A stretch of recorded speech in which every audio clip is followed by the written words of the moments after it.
समता, बंधुता, लोकशाही हे शब्द आज ऐकायला किती आधुनिक वाटतात ना, पण हे स्वप्न आजपासून 800 वर्षापूर्वी 12व्या शतकामध्ये महात्मा बसवण्णांनी सत्यात उतरलं होतं आणि त्या सत्याचं नाव होतं अनुभव मंडप, जगातील पहिली संसद.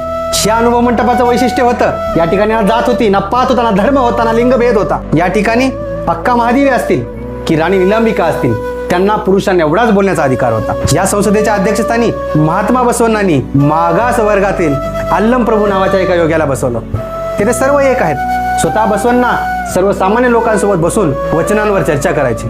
म्हणजे भक्तीमध्ये शक्ती आहे, पण एकात्मतेमध्ये खरी मुक्ती आहे. ह्या संकल्पनेचा आदर्श जर कोणी ठरवून दिला असेल तर ते अनुभव मंडपाने दिला. अशा त्या महान योग्याला जगज्योती महात्मा बसवण्णांना त्यांच्या जयंतीनिमित्त त्रिवार वंदना करतो. जय बसवा, शरणो शरणार्थी.